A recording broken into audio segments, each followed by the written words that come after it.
सर्व पालकांसाठी आहे. पालकांनी कृपया 2 मिनिट फक्त लक्ष द्या. एक, मुलाचा सर्वांगीण विकास होण्यासाठी जर सर्वात महत्वाच्या 3 गोष्टी आहेत, त्या गोष्टीकडे जर आपण लक्ष दिलं तर मुलं यशस्वी होतात. मुलांचा सर्वांगीण विकास हा 3 गोष्टीवर अवलंबून असतो. आमचा जो काळ होता त्या काळामध्ये केवळ एक गोष्ट घेतली आम्ही तर आम्ही यशस्वी होऊ याची गॅरंटी होती, ते म्हणजे ज्ञान. पण आज 21व्या शतकामध्ये काळाच्या ओघामध्ये ज्ञानासोबत 2 अधिक गोष्टीची आवश्यकता आहे. पहिली गोष्ट ज्ञान, दुसरी गोष्ट कौशल्य आणि तिसरी गोष्ट व्यक्तिमत्व विकास.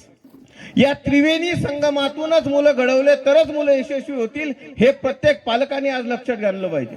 आता याचा त्रिवेणी संगमामध्ये जसं आपण आता एक कुंभमेळा चालू आहे, कुंभमेळ्याच्या त्रिवेणी संगमामध्ये जसं एक डुबकी लावतो आपण, त्याप्रमाणे जशी गंगा दिसते, जशी यमुना दिसते, त्या त्रिवेणी संगमावर तिसरी एक नदी आहे, त्या नदीचं नाव आहे सरस्वती.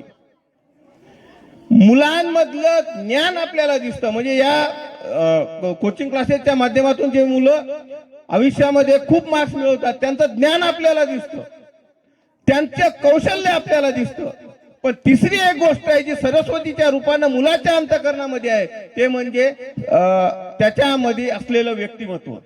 आणि पालकांनी हे लक्षात ठेवलं पाहिजे की जोपर्यंत व्यक्तिमत्व आपल्याला समजत नाही तोपर्यंत कुठल्याही मुलाचं ज्ञान वाढणार नाही आणि कौशल्य विकसित होणार नाही.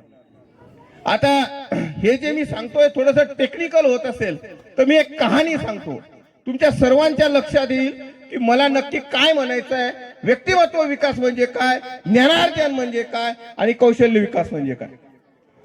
तर मित्रांनो, एक गोष्ट लक्षात ठेवा, एका गावामध्ये एका राजाच्या एका साम्राज्यामध्ये त्या राजाचा मेंदू असा उलटा चालायचा, उलटा. त्याने एक दिवस घोषणा केली, गावात दोंडी टाकली आणि प्रधानाला सांगितलं की प्रधानजी, येणाऱ्या रविवारी सकाळी 8 वाजता अशी घोषणा करा, अशी दौंडी द्या की येणाऱ्या रविवारी जो कोणी मनुष्य सकाळी 8 वाजता माझी दाढी करेल त्याला मी माझं अर्ध राज्य दान करतो. राजाने काय सांगितलं की येत्या रविवारी सकाळी 8 वाजता जो कोणी मनुष्य माझी दाढी करेल त्याला मी माझं अर्ध राज्य दान करेल. अट फक्त एवढीच आहे की दाढी करताना रक्ताचा थेंब जर बाहेर निघाला तर त्याला देहांत प्रायचित्ताची शिक्षा. त्याचा शिरच्छेद अख्ख्या राजवाड्याच्या समोर केला जाईल. झालं असं की जशी दौंडी गावामध्ये पडली तर त्या गावात एक तुकार लेकरू होतं, अतिशय बंड लेकरू. तुकार युवक होता, तुकार. याच्या खोड्या कर, त्याच्या खोड्या कर, असं कर तसं कर, अशा प्रकारचा तुकार पोरग होता. त्याने ती दौंडी ऐकली आणि तो आपल्या मित्राकडे गेला आणि तो म्हटला, राजाची दाढी मी करणार, राजाची दाढी मी करणार. मुलं म्हणाले, एक गोष्ट लक्षात ठेव, जर दाढी करत असताना रक्त निघलं तर तुला देहांत प्रायचित्ताची शिक्षा. तरी तो भिला नाही, तो म्हटला नाही, दाढी मीच करणार. तो आई वडिलांकडे गेला, आई वडिलांना सांगितलं की येत्या रविवारी दाढी करणार आहे, अर्ध राज्य मला भेटणार आहे, मी अर्ध्या राज्याचा राजा होणार आहे. बाप म्हणाला, बाबा लक्षात ठेव, 7 पिढ्या आहेत आपल्या, हे भानगडी कोणी केल्या नाही, तूही जाऊ नको. पालकांनी कृपया लक्ष द्या, तू हे करू नको, हे तुझ्याकडून जमणार नाही. पोरगा म्हणाला, नाही, दाढी तर मीच करणार. वडील म्हणाले, बाळा एकुलता एक आहे, अर्धी भाकर खाऊ, अर्धी चटणी खाऊ, पण आपणच आपल्या साम्राज्याचे आपण मालक हो, कशाला या नादी लागतं. तो म्हटला, नाही पप्पा, दाढी तर मीच करणार. झालं, दिवस ठरला, वार ठरला. सकाळी 8 वाजता राजा राजवाड्याच्या समोर येऊन बसला. त्याने त्या राजाला खुर्चीवर बसवलं. खुर्चीवर बसवल्यानंतर त्याच्या भोवती असं कर्टन आथरलं. कर्टन आथरल्याच्या नंतर राजाची दाढी करायला त्याने सुरुवात केली.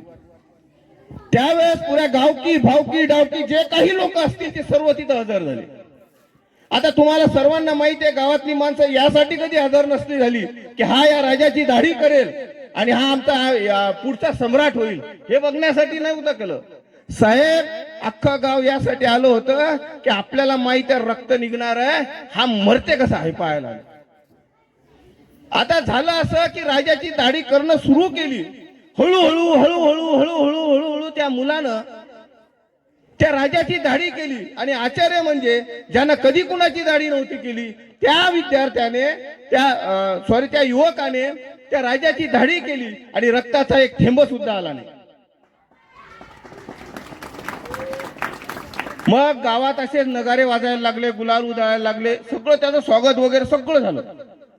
सगळं झाल्यानंतर ज्यावेळेस त्याची ती मिरवणूक घरी आली, संध्याकाळी डिनर टेबलला सर्व बसले, तरी सुद्धा त्या घरात एक माणूस असा होता की ज्याला डाऊट होतो की नाही नाही नाही कुछ तो गडबड आहे दया, काहीतरी जर प्रॉब्लेम आहे. आपला मुलगा असं नाही करू शकत.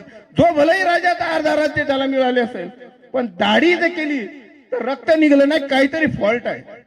बापांना डायनिंग टेबलवर एकदा विचारलं, जसं आपण विचारतो तसं आपल्याला आपल्या मुलाबद्दल डाऊट असतो की हे सगळं घडलं हे ठीक आहे.